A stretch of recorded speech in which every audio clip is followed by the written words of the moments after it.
Hello guys, स्वागत है आप सभी का फिर से एक नए वीडियो में।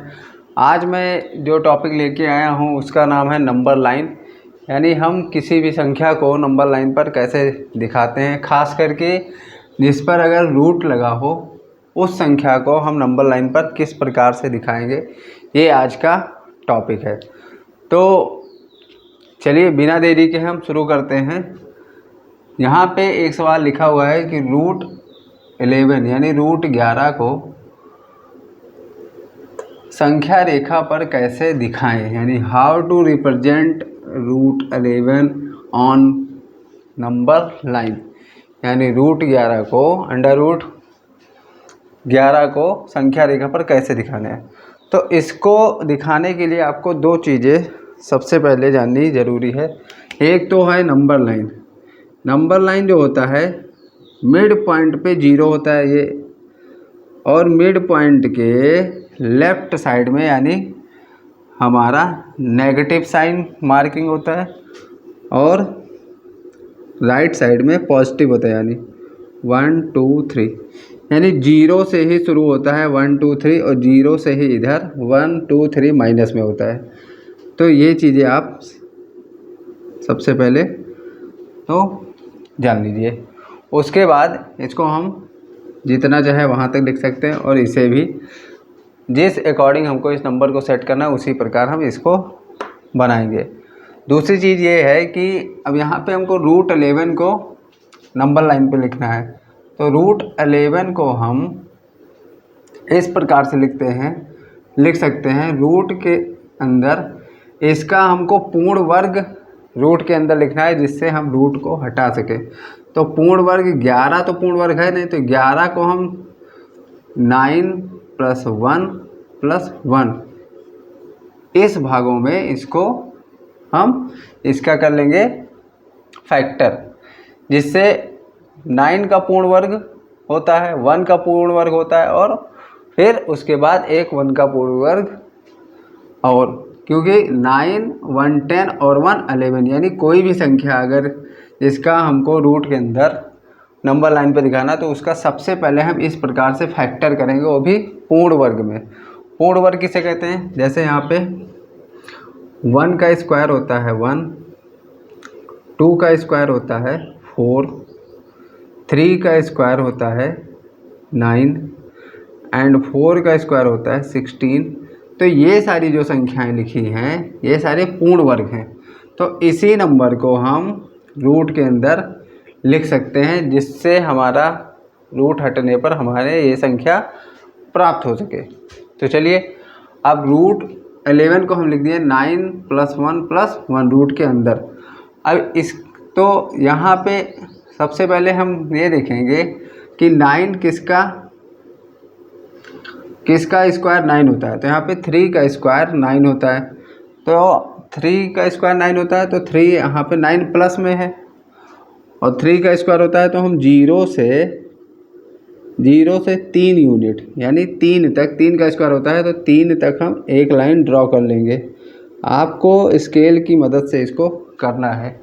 पटरी और सेट ऑफ स्क्वायर और कंपास लेकर आप इस सवाल को अगर जब भी लगाना हो तो आप ये 3-4 चीज़ों को लेकर ही इस सवाल को लगाइए। तो सबसे पहले 3 तक इसको हम एक लाइन ड्रॉ कर लेंगे। उसके बाद क्या करेंगे, उसके बाद यहाँ पे प्लस का 1 है, तो 1 किसका स्क्वायर है 1 का। तो इसके ऊपर हम परपेंडिकुलर एक, जैसे यहाँ से यहाँ 1 यूनिट है, तो इसको हम 1 यूनिट, जितनी बड़ी लाइन है उतना बड़ा हम 1 यूनिट इस पर परपेंडिकुलर लाइन यानी 90 डिग्री की लाइन खींच देंगे। अब ये हो गया 1, और ये हो गया यहाँ से यहाँ तक 3।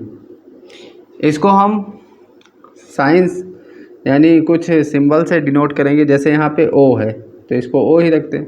इस पॉइंट को हम लिख देते हैं A, इस पॉइंट को लिख देते हैं B। तो हम लिख सकते हैं कि OA बराबर 3 यूनिट,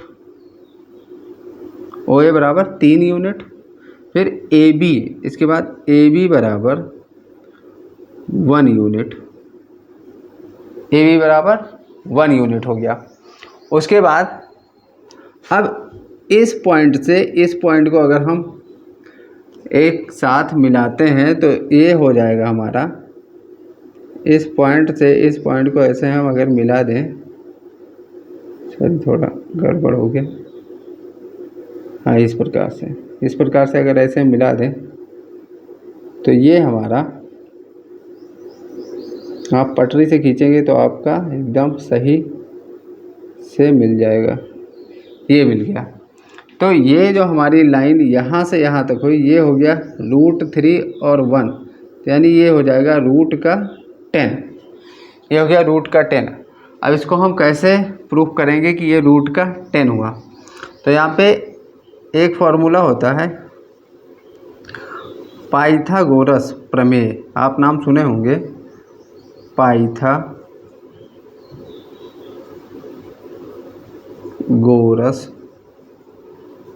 थ्योरम।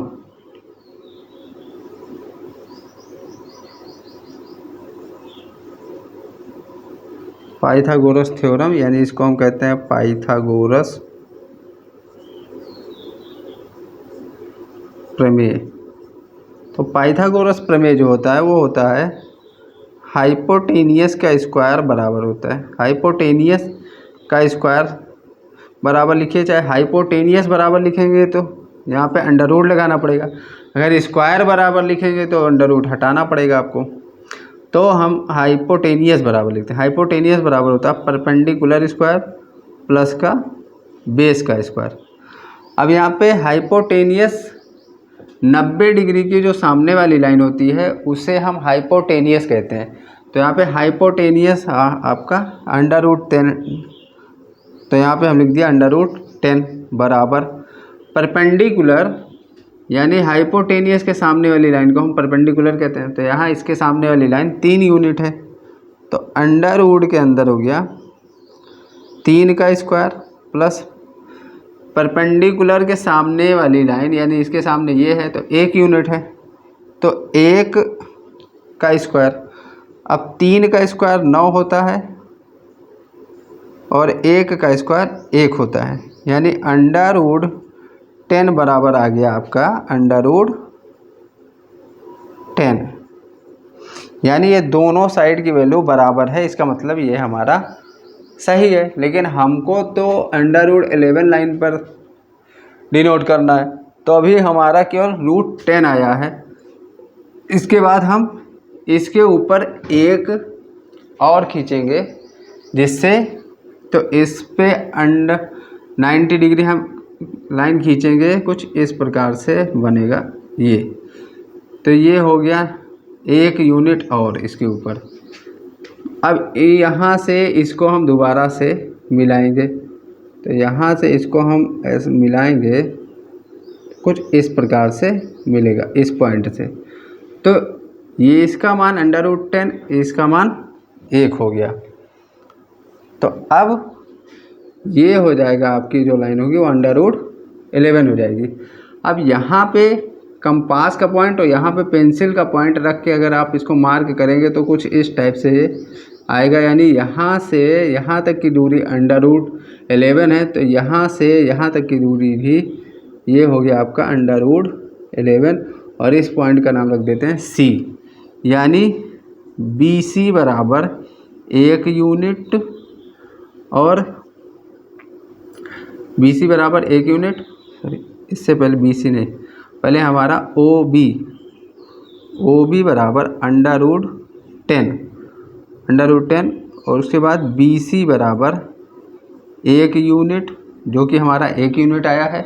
उसके बाद BC के बाद फिर हमने OC को ज्वाइंट किया है, तो OC बराबर हमारा आ जाएगा √11।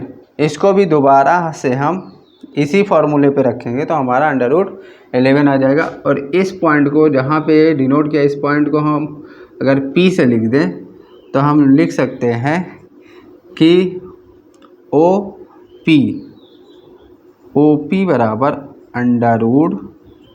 √11, यानी OC बराबर OP है, हम ये कह सकते हैं। OP = OC हम ये कह सकते हैं, क्योंकि दोनों √11 के बराबर है। तो ये हो गया हमारा नंबर लाइन पे √11 को डिनोट। इसी प्रकार आपको एक हम सवाल दे रहे हैं, अंडर रूट 5 को आप नंबर लाइन पर दिखाइए। इस वीडियो को यहीं पे एंड करते हैं क्योंकि वीडियो लंबी हो जाएगी। आगे इसी पर हम 2-3 सवाल और करवाएंगे। वीडियो अच्छी लगी हो तो वीडियो को लाइक करें, चैनल को सब्सक्राइब करें। चैनल पर नए आए हों तो इसको ज़्यादा से ज़्यादा अपने दोस्तों को शेयर करें, क्योंकि इस पर हम आपके मैथ से रिलेटेड जितने भी टॉपिक है, आप चाहे किसी भी क्लास में हो, आपको कंपटीशन और जो आपकी स्कूलिंग चल रही है उससे रिलेटेड हम इस पे टॉपिक अपलोड करते रहेंगे। जय हिंद।